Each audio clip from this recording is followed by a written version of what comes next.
Welcome back to the Bentonville Beacon podcast, where we're sharing stories and advice from the leaders sparking the rise of Bentonville, one of the fastest growing and most dynamic cities in the United States, nestled in the Ozark Mountains of Northwest Arkansas in the heartland of America. Hey, I'm your host, James Bell, and I'm thrilled to share the studio today with Stan Zylowski, who is the CEO and co-founder of Movista, one of Bentonville's crown jewels in the technology space. I would say perhaps even one of the OGs, excluding our Fortune 1. Stan, welcome to the show. Thanks for having me. Hey, let's get started with one of my favorite questions, which is learning about the person. What's your story? What should the Bentonville Beacon audience know about you? Sure. My story begins in mainly in Northwest Florida, up in the Panhandle. Meandered a bit when I was very young with my family, and settled though in Pensacola. Went to middle school through high school there, graduated, did a couple of years of college there, and grew up with a really loving family, a brother and sister, one brother, one sister, a little older than me. But we were of limited means. We worked for a living as a family, and I worked since I was very young. Went away and I got my 4-year degree in only 8 years, James. It was a thing of beauty. Did some time in Mobile, Alabama, then over to Dothan, and I finished at Troy State University. And moved back to Pensacola, and I got a job with a manufacturer, a consumer products good manufacturer. And that really became my corporate career. I worked with that group in the field. I ran the field. I moved to St. Louis where we were headquartered. Just a litany of jobs that would bore the audience to death. But as it turns out, that company was purchased by another company who said, "Hey, what do you want to do?" And I was fortunate enough to have great bosses at that company who helped me get down to Bentonville. That was 2005. I came down to work on a vendor team. And for those folks who are not that acquainted with our corner of the world, there are about 1,000 vendor teams here that represent every product that you can buy inside of a Walmart or Sam's Club. And I worked on one of those teams for a few years, and that's where sort of came to understand the problem we later set out to solve with Movista. On the personal side, I got married, had 2 beautiful boys. The boys are doing really well. Unfortunately, the marriage didn't last, but she's a great lady, and that's been a few years back. But so I lived downtown Bentonville, right really within about 30 yards of the offices of Movista, which are in the Ice House down there. And really loved being here. And so now I've been here 17 years, which is longer than I lived anywhere else, including where I sort of say I grew up. That's so cool. Well, boy, that's a short commute to the office, by the way. Yeah, and sometimes I work from home too. Even though, I look across the way there about 30 years. One of the things about living in Bentonville that's amazing is we have this greenway, this trail that runs through not just through Bentonville, but throughout Northwest Arkansas. And I'm fortunate to have it run directly by my house, and across the greenway is where the Ice House building that we invested in so long ago. It's a pretty magical place and a pretty magical way to live life, to basically not have to get into a vehicle unless you just decide you'd like to.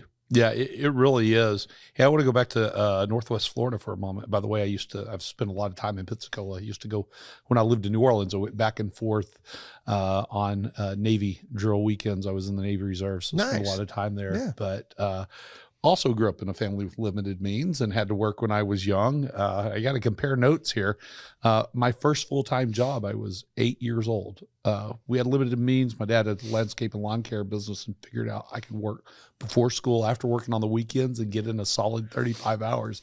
I've got to know about your first job and how perhaps that has shaped you, if any. It's really funny. So my first job was not full-time. I have to admit that.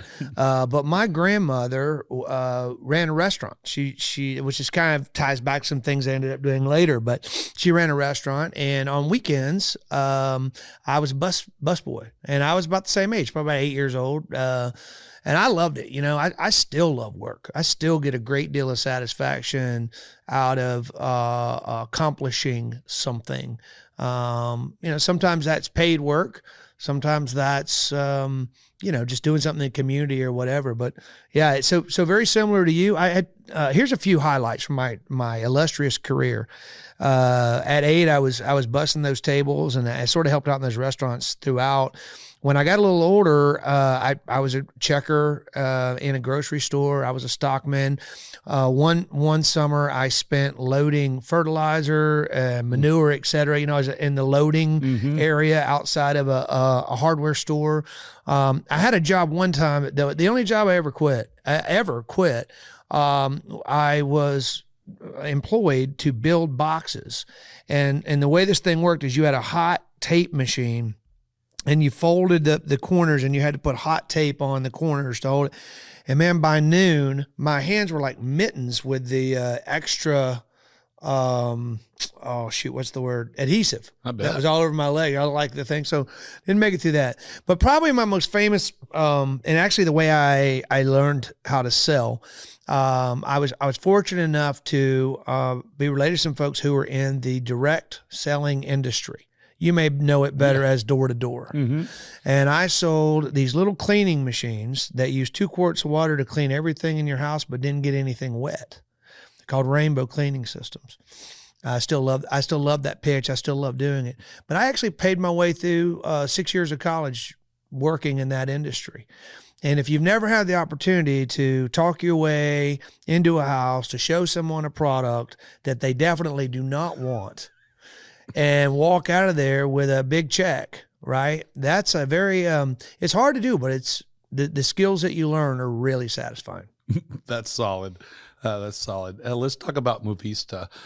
Will you, I guess, start with the basics? Who are the customers you serve? What's the problem you solve? And how do you do it? Sure. So Movista is a platform for managing workforces. That's what it is. Retail has an interesting dynamic. You have a group of companies who produce these products. We call those CPGs, and they make those products that come off the end of the assembly line. And if they're lucky, some retailer somewhere has agreed to buy that product and then, or take it on consignment and put it on the shelf. And then what both the retailer as well as the CPG wants is for consumers to take that product out of that store, right? What are the conditions for making that happen? You want to have the right product in the right place at the right time, looking good, and priced the right way. Whose responsibility is that? The answer is, and most people who live outside this industry don't understand that, is it's a mixed answer. So of course, retailers are at the core of the operations inside a store, but many of the people you're going to see when you walk inside of a retail store don't work for the retailer. They work for Procter & Gamble, or they work for Clorox, or they work for any number of 1,000 different brands, either directly or indirectly. And so there's this ecosystem out there that is all about doing what I said, which is getting the right product, right place, right time, right price, looking great, and sort of executing the vision. What our platform does is it allows the constituents who live in that ecosystem, whether that we're talking about a field force that Hallmark owns to make sure that you can get the greeting cards you want when you want it, a third-party labor company, or a retailer themselves. It's all the bits and pieces that go into making that work. Our secret sauce at Movista is, number one, we were the first to mobile. So we had a mobile product on the iPhone, the original iPhone 3G, the original iPad. We were first to market in mobile. Our second sort of special reason for being is that we give a single user interface to field teams. So it doesn't matter whether someone in the background is running Workday or they're running UKG. It doesn't matter to us if you're running SAP or you're running an Oracle product or et cetera, et cetera. We're going to make that field user's experience simplified. We're going to show them what they need, give them everything they want, all in one application. And then our last sort of differentiator is what I said before, which is it's a nuanced thing, but we don't just sell to retailers. We don't just sell to owned field teams like I mentioned Hallmark earlier, or to third-party groups, like a Crossmark. We sell to them all, which puts us in a unique position of being able to connect them all. Yeah. And so, for most of our clients, we're the backbone of how they operate every day. And when you think about how a retailer is going to have a full view of everything going on in their stores, we're the path to get that done. That's pretty neat. Man, yeah, that's cool. I'll add too, as far as Movista's sort of where we started and where we are, we started just the two of us, myself and April Sagabrook, who's the other co-founder, amazing lady. And from there, we've gotten to about 110 employees across. I think we have employees in something like 12 states, and at varying times we have employees over in Europe. We're really proud of the fact that we've done that here. We've raised over $40 million in capital, a lot of it local, some of it more broadly in the Midwest, Mid-American Angels, up in Kansas City. And then our largest partner economically is Level Equity, which is a New York-based PE firm. They have been with us now since 2018, and just really fantastic partners. That's great. And you're probably one of the, in my estimation, one of the original companies locally to be able to pull money from outside the area. And it seems like lately so many more are, which is really exciting. Yeah. I mean, as it relates to raising money here, as it relates to the startup community here and the entrepreneurial community here, look, let me first make this really clear. Sam Walton and Bud, JB Hunt, John Tyson. I mean, these were the OGs. Yeah. And so anything I talk about today, I want to be really clear. But I will also say those companies were all started in a relatively compact period. And certainly other companies grew up around them in this area. As far as technology goes, you're right. We're very proud of the role that we had in developing state programs for incentives. And we worked directly with folks in Little Rock to develop programs. We worked with the University of Arkansas to develop programs, that financial programs that benefit startups and entrepreneurs.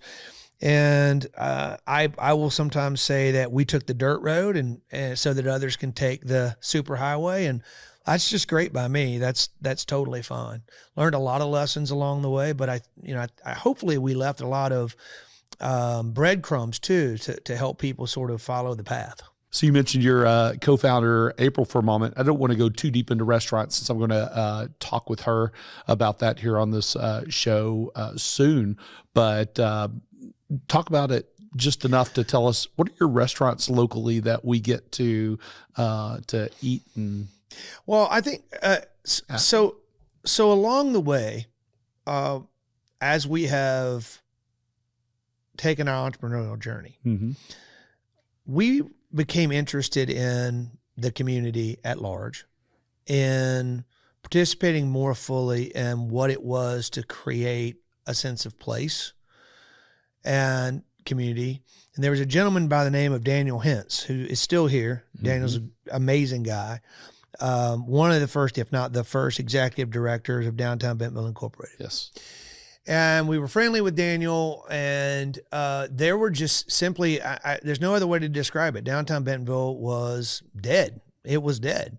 The only places you could go downtown and get a meal, certainly a sit-down meal, were the station, which was then on the square, and Carl's moved it away now, and Table Mesa opened up just sort of around the same time that we started Movista.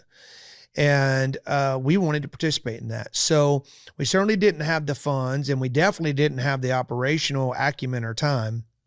And so we got together a group of folks. I think there were 16 original people, and we just started the teeny tiniest little pot of money, and everyone put in, you know, two ducats, and we started Tuscan Trotter. Nice. And that's led by Chef Rob Nelson, and now we just finished our 11th year in June. It was 11 years that Tuscan Trotter's been open. And sort of that begat a series of investments in not only, I would just call it hospitality in general, and in real estate. And I have to tell you that one of the things that makes someone look really, really smart is when they bought real estate in Bentonville in 2010, 2011, 2012. They're you know, they look like geniuses. I think we thought it was a good idea, but we really didn't understand what a great idea it was. So that's just blind luck. In any case, so the restaurant group today has grown, and they have Tuscan Trotter, Trash Creamery, which is Trash has a great backstory. We have the Butcher and Pint, which is currently not open. We're looking for a spot to put it. I think they've got something in mind. We have High South Catering. And we have The Bend, which just recently opened out on the trail in North Bentonville. And then we have a concept that they're working to open called Brothers, which I'll just leave that one sort of a question mark. It's phenomenal, but I don't want to take April's thunder on it. So, yeah, I mean, we love the community that comes through food. I mean, no one's getting wealthy off operating, you know, local restaurant concepts. I mean, people may do that, but we're not operators. We're simply the investment arm, and we sort of act. I think the best way to describe it is we're the board of directors, or at least we have been. When we talk about April and what April wants to do now in her career, that's changing a little bit. That's cool. Well, I mean, you have some great concepts. Get trashed all the time. Nice. Wait a minute. Trash Creamery. Just want to be clear. Actually, you know, when some of the accelerators are in session here, I take groups of founders there all the time. I must have some very strange looking expense reports. An inordinate amount of ice cream is spent on my economic development budget. Can I share just real quick the backstory of Trash, just the briefly? Oh yeah, please. I mentioned I had a brother. My brother's name is Bobby. He was just here last week doing some celebration. And my whole life, since I was a kid, and now that I have boys, my boys are 12 and 17. So as they've grown up, when we go to see Uncle Bobby, the very first thing he's going to say to them is, "Hey, you guys hop in the truck. We're going to get some trash." That's just what my brother calls junk food. And so when we were looking to name, if you haven't been to Trash, or you know, you should, but essentially the concept is there are a lot of ingredients that you can have to trash up your ice cream. A lot of breakfast cereal is a point of emphasis there, but just a lot of cool stuff, and it's just a fun joint. But that's where the name came from. We were trying to think of a fun name that would be sort of a violator to the category, and we wanted to do something that was more fresh and modern. Ice cream's a gigantic category, right? But if I said to you, what's the disruptor brand in that category? Probably Ben & Jerry's would be the closest, but Ben & Jerry's is very much a hippie brand, if you will, and nothing wrong with that from my perspective. That's great. I love all the people, but we thought something a little edgier, and it gets people's attention. So they're doing really well. Yeah, absolutely. It's always packed every time I go there. Tuscan Trotter is the first restaurant that my wife and I went to together in Bentonville and a couple of years ago. And man, you know, those pork rinds are out of this world. When they come out and they're still crackling, that was the first time I had experienced that they came out and were still crackling. I take a lot of heat for this, you know, probably will take even more after this, but there's a lot of great restaurants that have opened here. There's a lot of restaurants that are much fancier than Tuscan Trotter. It's really funny. I meet people who've never been to Tuscan Trotter and say, I don't know, I think it would be fancy. And I'm always like, It's a pub. Like, you know what I mean? I know, go in your biking gear and all that. But my hot take, okay, is there's nowhere better. I'm not saying there aren't places that are just as good, but I personally, and I have nothing, literally nothing to do with creating the food or any of this. This isn't a stand statement. I just don't think there's anywhere you can go and get a more delicious meal than Tusk. And again, what we are really, really proud of, and what I think we have played an active role in, is to make sure that every concept that we get involved in from an investor standpoint is absolutely approachable. We want them to be places that people, if they've got a 10-year-old, are not going to shy away from going to dinner there, because those are the lives that we lead, and so those are the lives we want to kind of cater to. Perfect. Well, I mean, we take our 2-year-old boy there, and sure. I don't think you would expect to be able to take a 2-year-old boy to a place like Tuscan Trotter most of the time. It wouldn't make sense. He must be a better 2-year-old than mine. When my kid was 2, we usually ordered, and by the time the food came, we were outside waiting for the boxes. Excellent. We talked a little bit about Movista's founding, but I heard you perhaps started in a college class. Can you tell me about that? Oh, yeah. So, absolutely. I'm proud to tell you about that. So Dr. Carol Reeves, who is really a legend, who those who know, it's one of those things. But Movista began as a graduate school exercise. I was in the the part-time graduate program. I was running the vendor team. April was in the full-time program. And the only place where those two programs overlapped was Dr. Reeves's class. And so it was really simple in, conceptually. Semester 1, you identified a problem, wrote a business plan to solve it, and put the business plan together. Semester 2, you traveled around and you competed to win money. And I was like, wait a second. I can win money by going to school, and so we wrote the business plan around solving this problem I mentioned earlier, which is, how do you get the right people, right place, right time, so you can get the right product, right place, right time, et cetera. The whole thing I went through earlier. And so, yeah, we first competition we went to was in Boise, Idaho. We won 3rd. And then the second competition was actually in Little Rock. We won 2nd. And then if you qualified 2nd or higher, you went to this national competition, and we won the national competition. So, we ended up actually making money in graduate school through these competitions.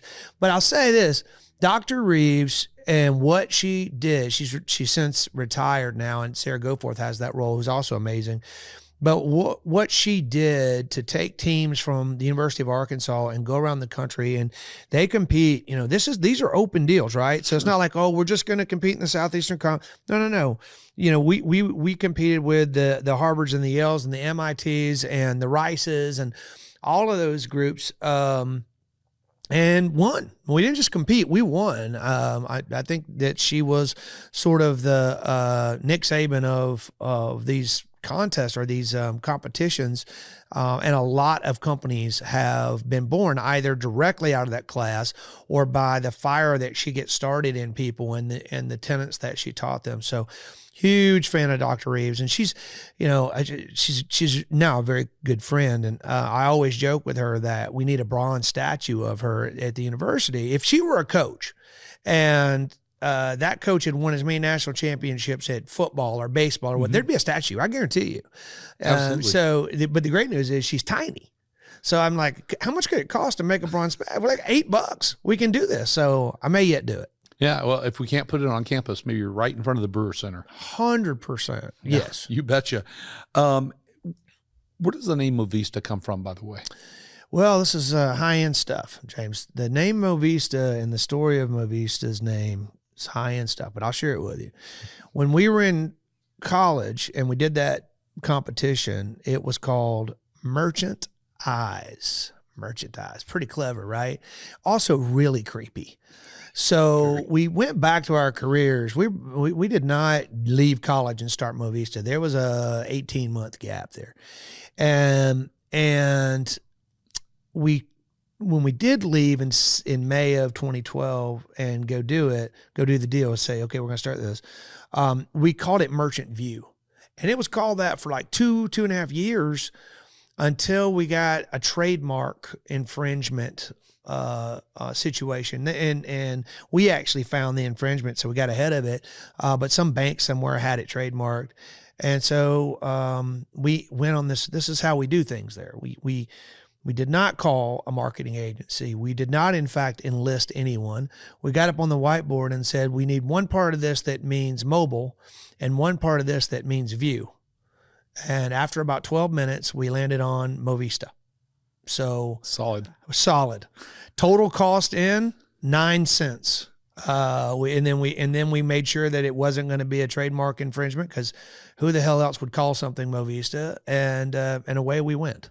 And that's great. And, you know, to the startup founders listening out there, or the potential startup founders thinking about your company name, I would hit that rewind button on your podcast player and listen to this again. I've seen this story over and over where folks found companies and don't realize that they really need to think about their name early.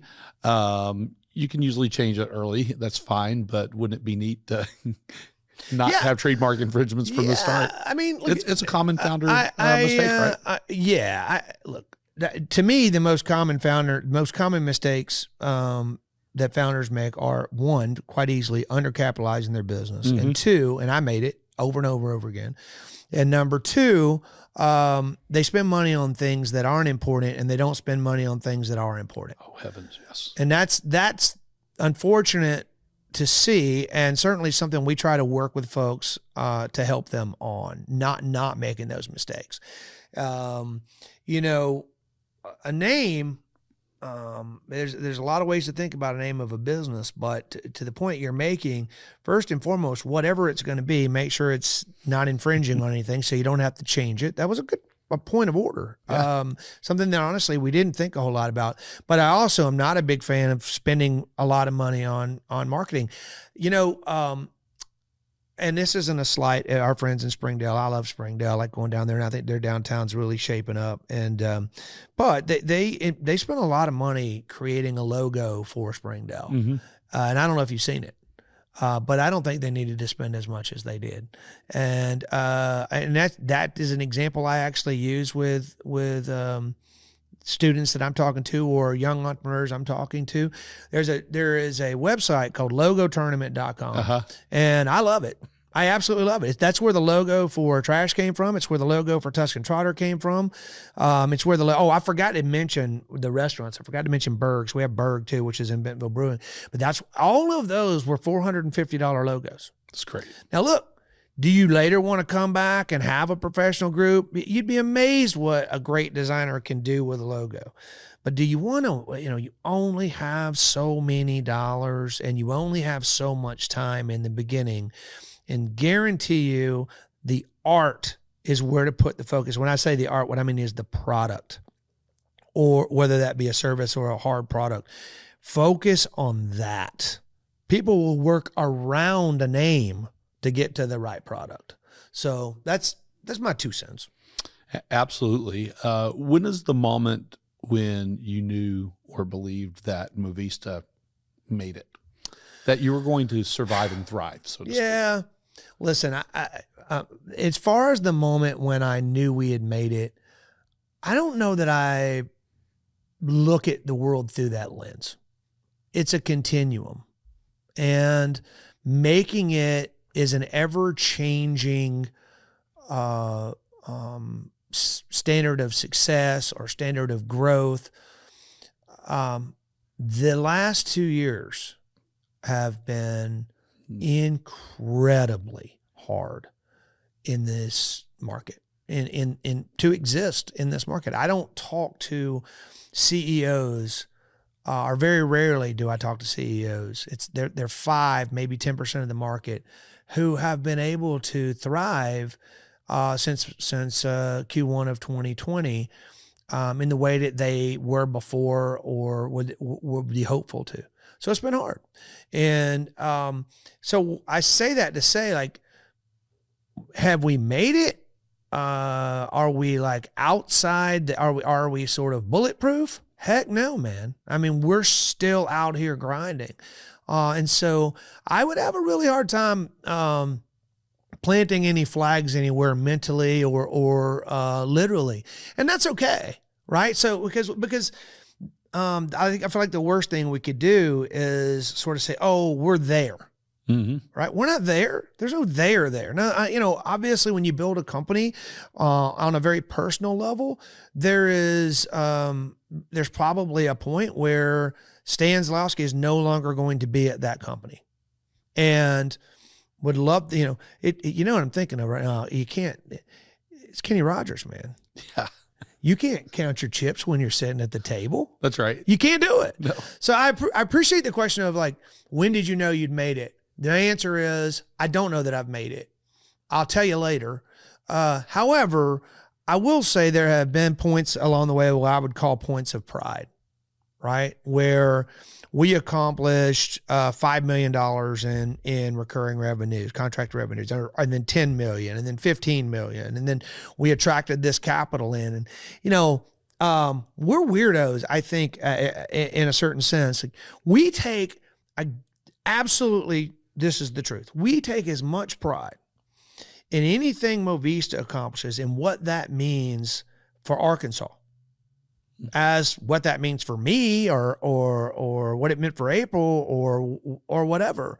Like, we appreciate our role as a piece of a bigger pie, and we thrive on that. It moves us. We would love to be able to say we had one of the largest tech exits in the history of this state. And that's what we're grinding for. That's cool. I love that. What you just described as an economic developer, I recognize what you just described as real economic development. I get to do my tiny piece, but it's folks like you and April who are out here grinding and making it actually happen. And I really appreciate that. Thank you. There's, when I was studying for this episode, I discovered a bunch of YouTube videos, jotted down a few of them, a series of videos about the minds of Movista, highlighting your employees. I believe what was a trivia game show for your employees during COVID. And one of my personal favorites was Movista's own version of Hot Ones. Oh, man. Starring you and April. I didn't think you were going to make it. I also didn't think I was going to make it. I'm not certain I did make it. This may be one of those simulations where we've restarted the simulation because I didn't make it out. Yeah.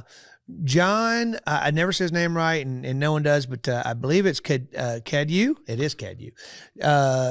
John Kedyu, if you know him, he did a deal with us and brought in wings of increasingly hot sauces, and it was quite a moment. I don't like hot stuff in general. Like I usually say, please pretend I'm 4 years old. Bring me something for a 4-year-old out here. I'm glad you looked that stuff up. I'm glad that stuff is out there. One of my favorite videos, I don't know if you found it or not, but do you remember the bucket challenge? Oh, yes. So we have a video out there somewhere from when we did the bucket challenge, and the team did a great job slow mowing a couple of the people that just lost it, when the water went over them.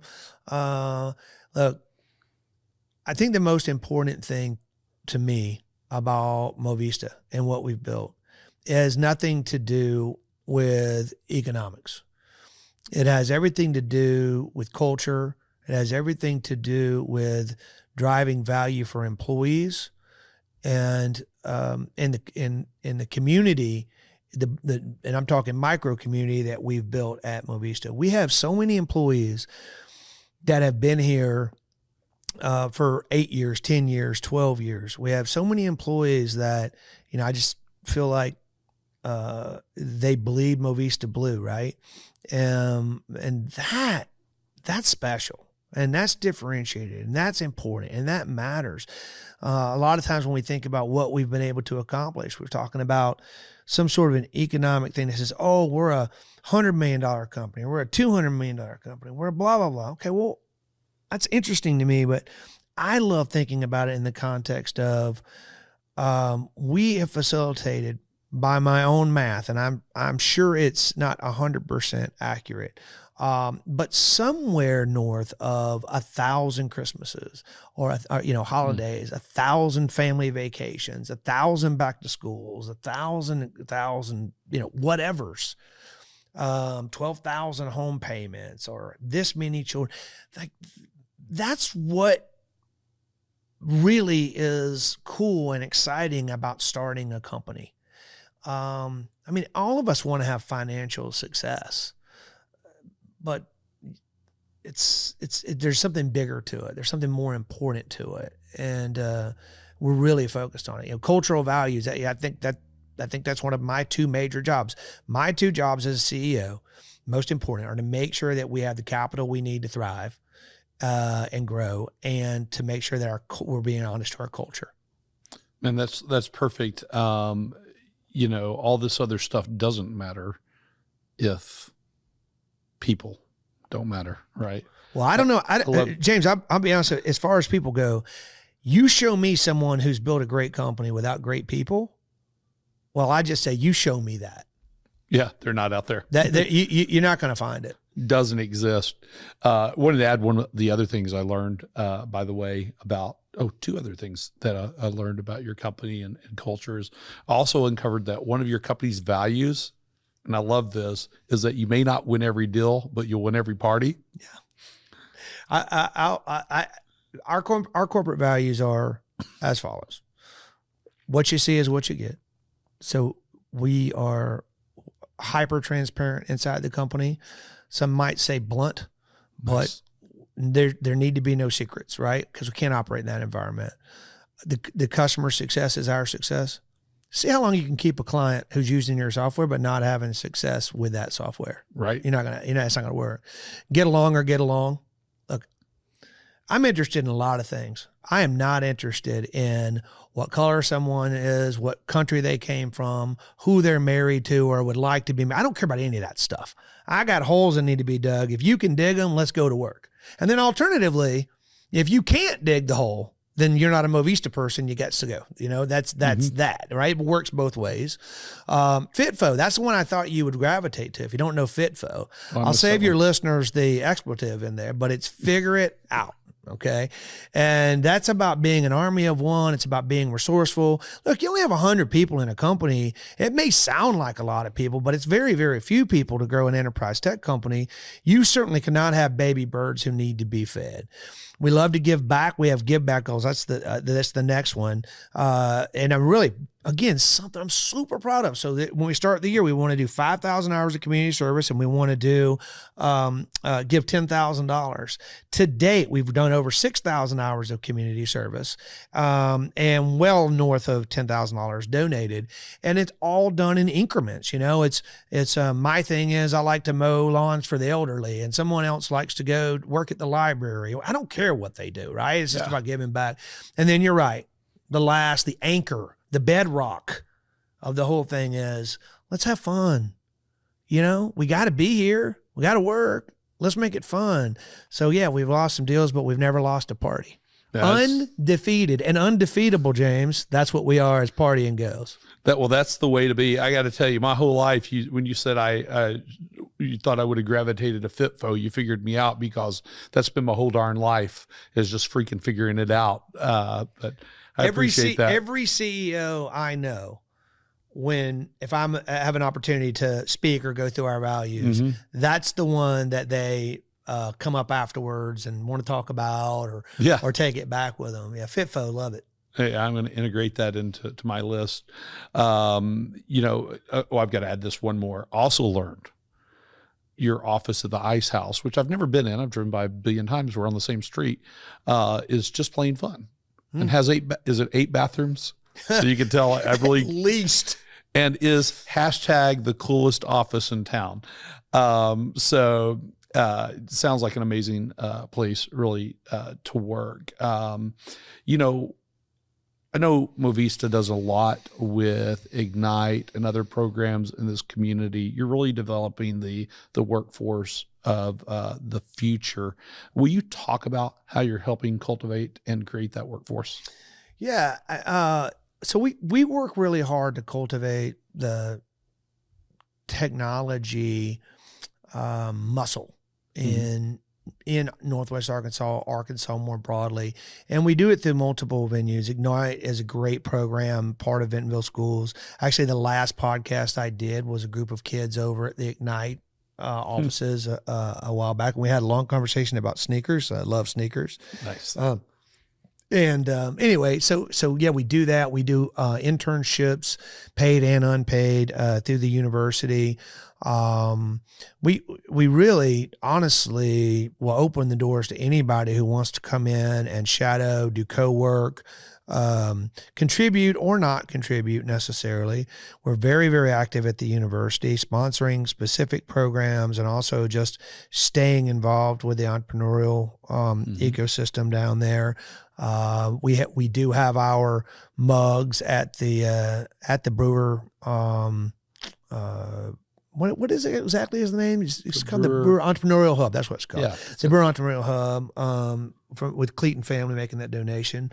And so I don't know that I have anything to share with you that's like micro specific, because there are so many different ways that people get turned on to technology and so many different levels of acumen that they come to us with, that it's really less prescriptive, and it's more let's put ourselves out there. Let's open up our end of the API and let people write to it, but I'll also say this, if someone's if someone is a tech leader, or they're thinking about a tech company, really honestly any company, you really need to ask yourself some fundamental questions that start with, is wherever I'm going to start this company a place I want to live? Is this a community which I would like to be part of?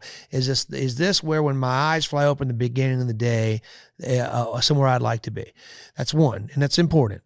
The second one, though, which is probably as important, is this a place where I'm going to be able to access the capital I need? And that's not just financial capital, but now we've answered those questions, right? I mean, if we've raised $40 million in Bentonville, then other people can do it as well. And there's New Road Ventures here locally, and lots of ways ways and means to get there.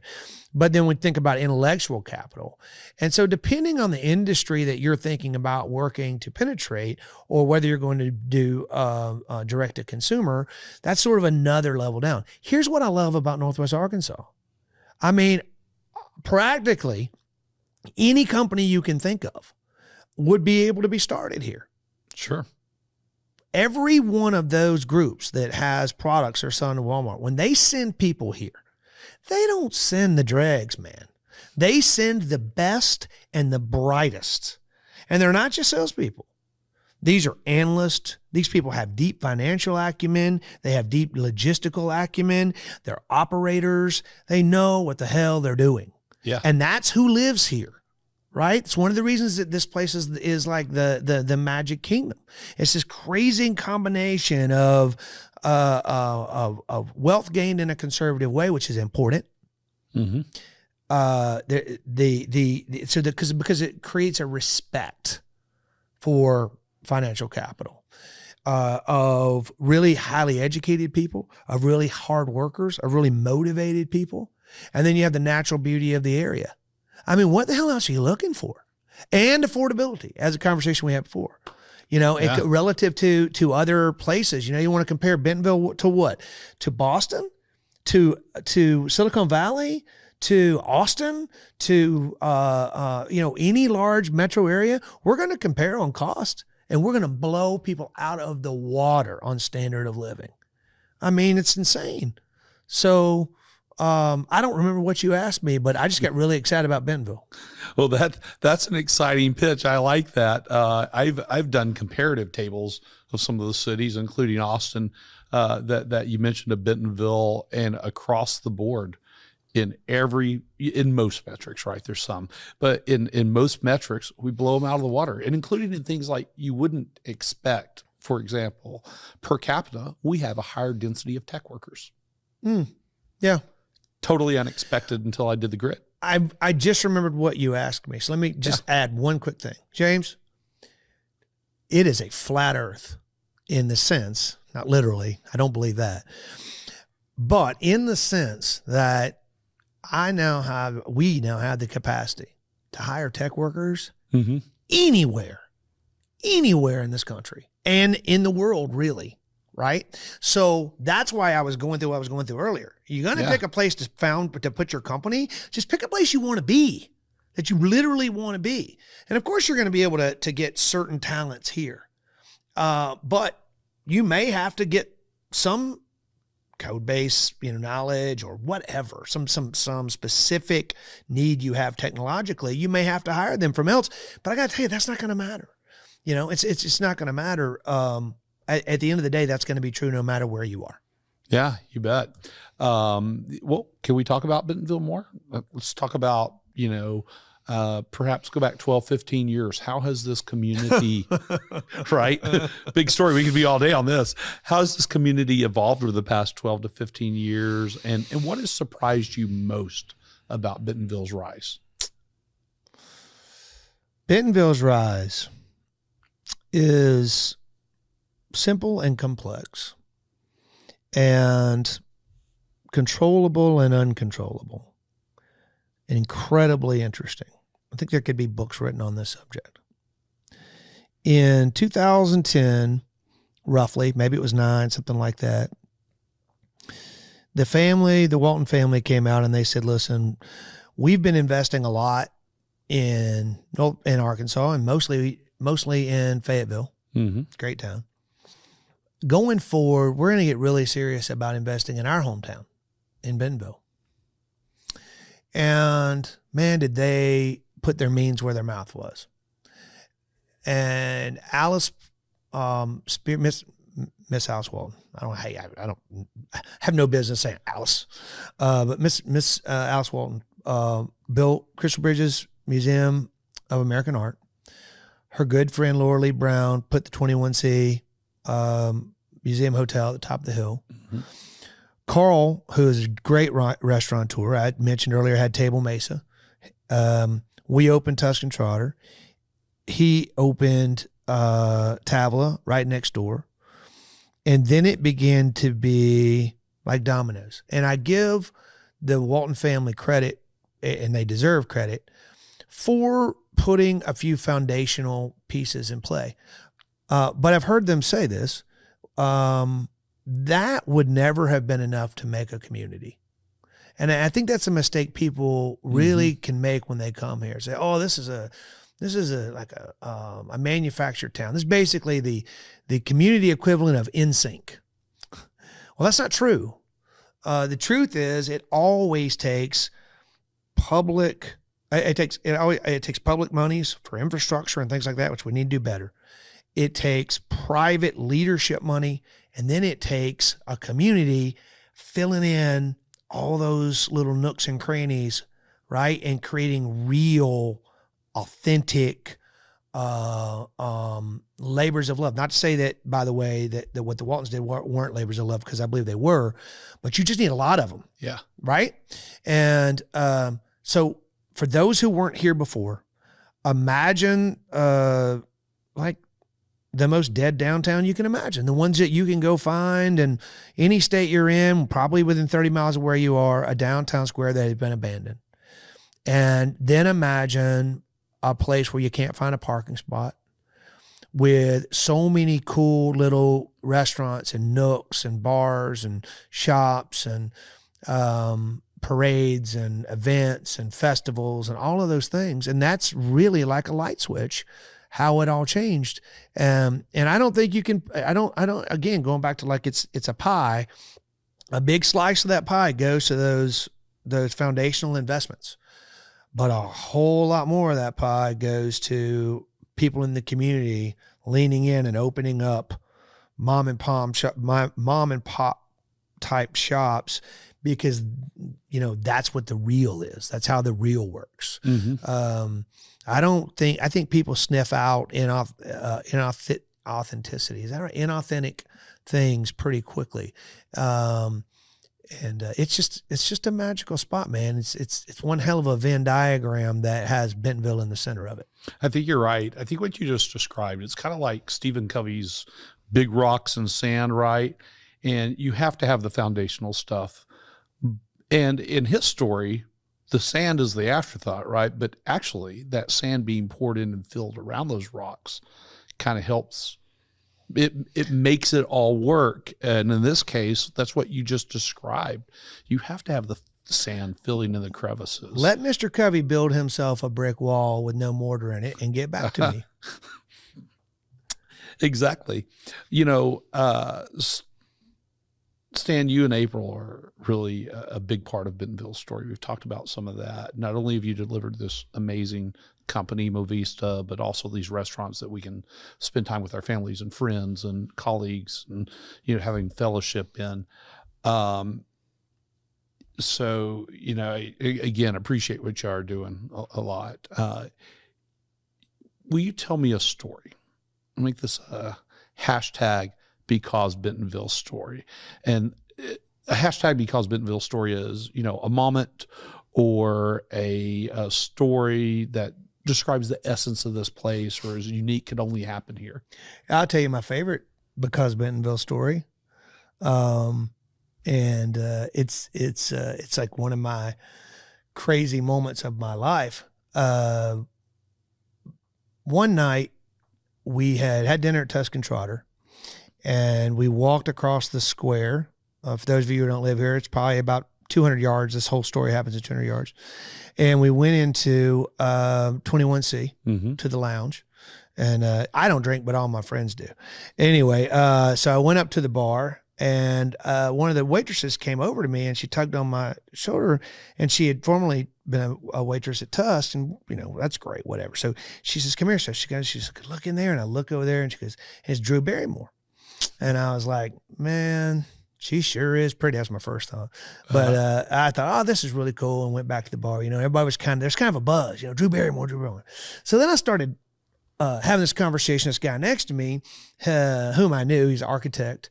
And the conversation was about the fact that, and I still stand by this, you know, the cities treat everyone equally. They just treat some people more equal than others. Because I think 21C is taller than it's supposed to be by code. I'm probably wrong. We're just having fun. But we're arguing about it, right? So the other guy at the bar says to me, hey, what are you guys arguing about? And I turn around and look at him, and I say, well, we're arguing about how tall this building is. But before you weigh into the argument, I want you to know that this guy's an architect and I'm an idiot. And he goes, architect? Who gives a crap about architects? You want to know something about building, you ask a builder. And I say to the guy, well, Harrison, I'm interested to hear your perspective. It was Harrison Ford. I was sitting at the bar with Harrison Ford. And we went on that night. I have goosebumps right now. We went on that night to hang out for quite a long time. He was very, very gracious. We had a lot of fun. People, everyone was, you know, eventually it got to be too much and he went upstairs, but, yeah, that doesn't happen everywhere. And I got a lot of those stories. It's just a very special place that attracts very special people, and they don't all have to be movie stars. But man, it is a place to make a life. That's what Bentonville is. It is. It you know, what you were talking about just made me think about this as a place where completely normal people live, and people who may not live normal lives can come here and be normal too. And it all just fits together. It's kind of nice. Okay, Stan, let's play a game I like to call If You Could Only Choose One. And the first one is favorite Bentonville restaurant that's not in your empire. I'm going to go Peddler's Pub. Wonderful choice. If you had all your menus laid out from your restaurants, what's the one thing you would choose to eat? Pig ear nachos. Oh, I love those. My wife looked at me like I was crazy when I ordered them, and she loved them too. Favorite Bentonville place or thing to show off to visitors? I believe her name is Emma. The pig that is a pig statuette. That's on the way down Crystal Bridges Trail. It's either Ella or Emma. I think it's Emma. Yeah. I'm certain it's Emma. Emma the pig. Favorite Bentonville thing that you think many people underappreciate or just don't know about? Oh, that is a good one.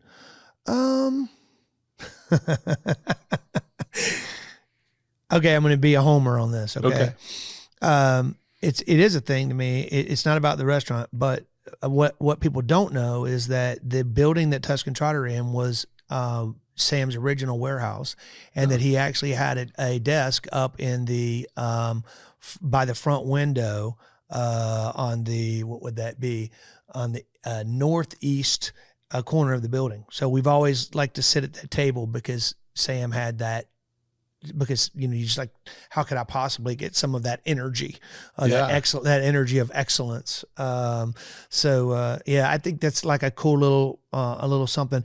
As far as secret things to go and do or see, I think some of the shops at 8th Street Market don't get enough love. I think Hill Folk's really, really cool, and the chocolate shop has the most amazing hot chocolate ever. Yep. I love it. Absolutely. Okay, and folks who are watching the video version of this podcast were tipped off immediately, I'm sure, when they saw what you're wearing today, since it's the holiday season. What's your favorite Christmas activity or decoration? I like to make cookies. I do love college football, so I like all the footballness of the holidays too, for sure. Well, I like to make cookies. I'm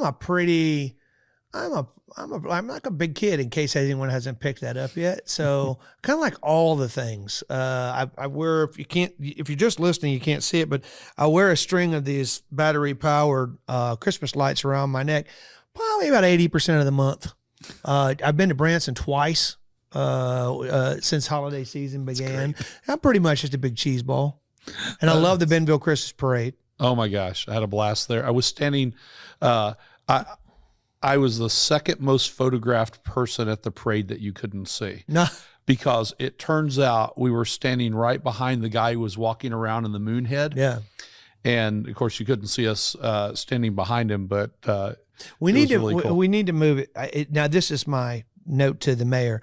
We need to move the parade back to the daytime where it was for all the years up until just a couple ago. I just think it's hard to see at night.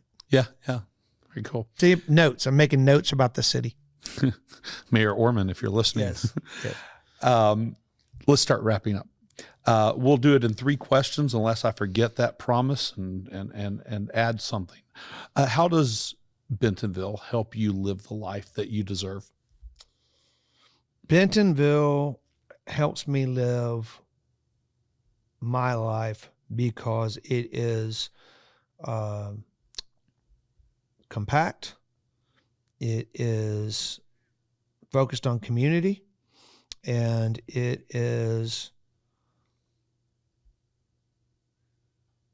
mentally stimulating. Very nice. If someone wants to reach you or learn more about Movista, how do they do that? I am Stan at Movista.com. One of the great pleasures of being one of the first couple of employees, you keep it simple. Stan at Movista.com. And I welcome all discussions about whatever. I have a Twitter handle, but I don't talk about it because those views expressed there are exclusively my own and probably offensive. Sometimes I offend myself. That's great. Hey, one of the great pleasures is being a founder and having that simple email address. You're exactly right. And it makes your email address memorable after those companies are gone, I have to say. Anyway, last question. What's something I should have asked you that I did not ask? Well, you didn't ask me about my boys, who are beautiful and brilliant, funny, talented, remarkably smelly. I'll share this about my boys. This is a Bentonville thing too. They're different kids. My 17-year-old has been at the Thaden School, which is a independent school for those who don't know Bentonville well yet, but a world-class education right in the center of downtown, right off center of downtown Bentonville. And Dr. Marsh, who founded the school, it's just an amazing school. And that's the kind of kid he is. He's a small classroom, intense studies, wants to study film, really brilliant, thoughtful kid in that sort of creative way.